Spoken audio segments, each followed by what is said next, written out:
Écoutez, j'ai l'habitude de dire que depuis que je suis petit, je me promène avec les oreilles. La plupart des gens se promènent avec leurs yeux, et bien moi je me promène avec les oreilles. Depuis que je suis petit, je me dis tiens, qu'est-ce qui se passe, comment ça se fait, qu'est-ce que c'est? Et je regarde la forme de l'air.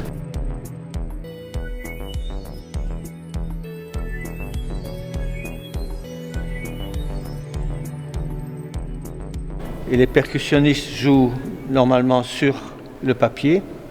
Ici, on a laissé beaucoup plus ouvert parce qu'on peut faire un lien avec la verrière d'Horta ici. C'est aussi une des raisons pour lesquelles on a laissé ouvert. Voilà. Comme vous l'entendez, ce musée, il y a énormément de réverbération.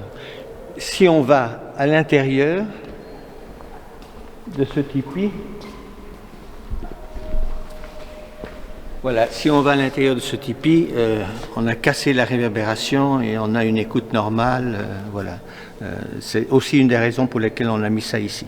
Voilà, ça modifie la perception du son. Et maintenant, je vais m'approcher des deux tables d'écoute qu'on a disposées. Voilà. Ici, c'est une table avec quelques objets d'écoute qui date d'il y a une vingtaine d'années ou d'une trentaine d'années, peu importe.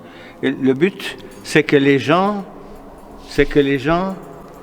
essayent eux-mêmes, voilà. Ils vont entendre des sons qu'ils n'ont jamais entendus. Hein? On peut croire qu'on comprend ce qui va se passer, mais quand on écoute, c'est pas du tout ce qui se passe. D'ailleurs, quand je mets la main ici, je modifie complètement l'écoute. J'enlève automatiquement presque tous les aigus et les moyennes. Part dans la peau, voilà. C'est comme si je faisais de la noise, quoi. Hein? Voilà. Ça fait partie d'une série que j'ai appelée les étant donnés. Étant donné un objet, comment peut-on en faire entendre les particularités acoustiques, disons. Voilà. Ici, pareil, avec un ancien moule à suppositoire que voici. Voilà, je dépose le stéthoscope et j'en joue ici. Alors, il n'y a que moi qui entends quasi. Hein. Voilà. En fait, c'est ce qui est particulier à ce type d'objet, c'est qu'on peut jouer à 15, 20, le voisin n'entend pas. Et tout le monde ose en jouer parce que le voisin n'entend pas, justement. Hein. Voilà. Celui-ci, je vais vous le faire entendre à l'oreille, comme ça vous entendez quand même quelque chose. Et on entend le son voyager dans ce bulbe, en fait. Hein. Et c'est ça qui est particulier, on l'entend. Parce qu'un son dépend de l'air qui le capte. Enfin, il existe grâce à l'air, il existe grâce à la forme de l'air. C'est la forme de l'air qui donne le son. Hein. Même, on peut aller de l'autre côté. Ceci, par exemple, voilà, ça c'est aussi très particulier. Voilà, vous mettez dans les oreilles. Tous les sons qu'il y a à entendre ici, je les entends comme si j'étais moi-même dans une boule, en fait. Voilà. Ça tient au fait que le son rentre, va dans la sphère et ressort et je le prends sur le côté. Voilà. Et j'entends ce qui se passe là, en fait. J'entends ce qui se passe là, en fonction de la forme du volume d'air qui est enfermé dans cette sphère. Ici, j'ai des sons qui ne dépendent que de la quantité d'air qui est ici. Bon, j'entends ça. Si je mets le stéthoscope, je vais entendre le son de l'air qui se trouve là à l'intérieur, avec une forme qui est donnée à l'air qui est particulière. Et vous allez essayer vous-même après. Moi, j'entends tout à fait autre chose que ce que vous entendez. Vous allez essayer vous-même.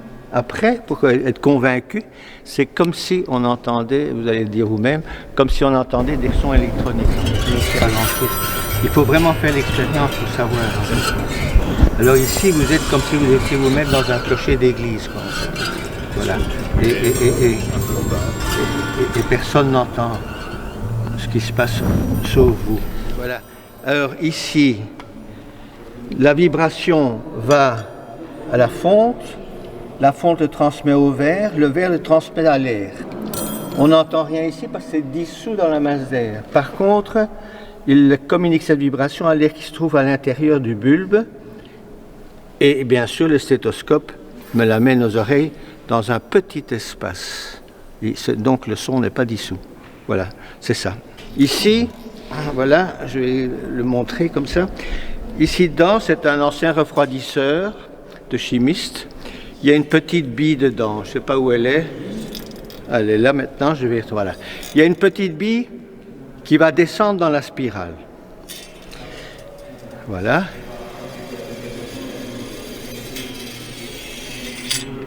Elle est ici. Je peux essayer 2-3 fois. Et il faut constater 2 choses, enfin au moins une chose, c'est que mon oreille droite est reliée à l'air qui se trouve dans la spirale. Mon oreille gauche est reliée à l'air qui se trouve dans le cylindre. Comme j'ai deux volumes d'air de formes différentes, j'ai 2 notes différentes. J'ai une tierce ici. Voilà, j'ai un écart de tierce, comme un mi et un sol. Une petite chose, ça c'est quelque chose qu'on doit faire à plusieurs. Bon, on va encore parler d'autres choses maintenant. Et en fait, le départ de l'exposition, c'était il y a 1 an à peu près avec le conservateur, Julien Foucard, qui est le conservateur. Je venais visiter une exposition ici, et puis voilà, et je dis, écoute, dans ton musée, il y a un tableau très ancien, début XVIe siècle, dans lequel est figurée une paire de besicles. Ah bon? Il connaissait le tableau, mais il ne savait pas que quelqu'un portait des besicles. Eh bien, c'est le tableau qui est là-bas, dans le fond, qu'on a mis là. Et alors, à ce moment-là, je lui dis, tiens, moi j'ai une collection de lunettes, très ancienne, j'ai 6 siècles de lunettes, et on en a mis 200 dans les vitrines du musée. Et dans le même espace, on a mis une série de tableaux, c'est Julien Foucard et Magali Van Gilbergen qui ont choisi des tableaux en fonction des lunettes qui se trouvent là-bas. Ce serait bien de mettre toutes les prothèses acoustiques. C'est une série que j'ai faite en 1994-95. Voilà, des prothèses sur l'idée de comment entendrait-on si nos oreilles avaient une autre forme, étaient placées ailleurs, sur le corps. Est-ce que je vous regarde en vous écoutant aussi? Ou est-ce que je me retourne pour mieux vous écouter? Qu'est-ce que c'est? Qu'est-ce que je fais? Notre comportement en société serait totalement différent, en fait. Hein. Voilà. Et donc, là, il y en a une série, hein, il y en a 14. Voilà. Ça, c'en est une qui permet d'écouter les conversations à 30-40 mètres derrière soi. Voilà, ça se porte comme ça sur la tête. Les oreilles sont ici.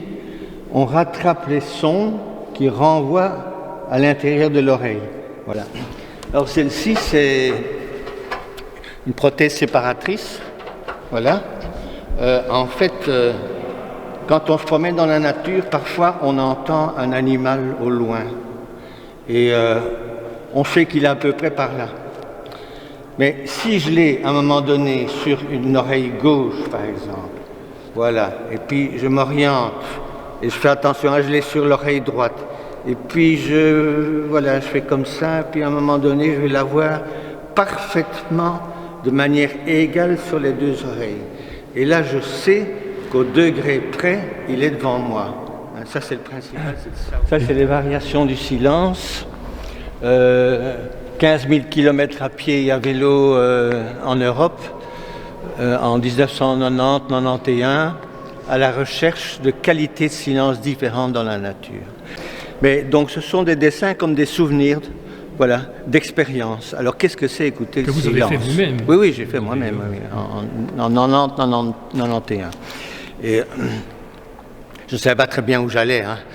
Bon, avec des cartes d'état-major, on cherche des endroits inhabités, des choses comme ça. On entend plus bas que ses pieds. Voilà. Et donc chaque fois, il y a des petits dessins avec des endroits situés, et ces endroits sont situés aussi sur des cartes topographiques. Quand il n'y a vraiment plus rien à entendre, on écoute le gaz air.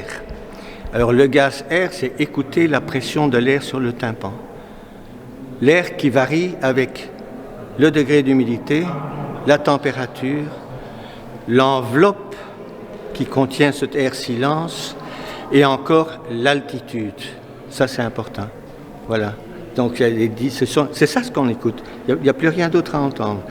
Je vais vous avouer il faut 5 à 6 jours de silence quasi complet pour que nos oreilles soient capables d'entendre ce que j'ai appelé les variations du silence. Voilà. Et en face, on a mis des tableaux qui sont proches des sites que j'ai rencontrés. Par exemple, ici, on est en Camargue, hein. Il y a une barquette, c'est la nuit, je me couche dans la barquette et surtout il ne faut pas bouger parce que sinon les grands échassiers vont se réveiller.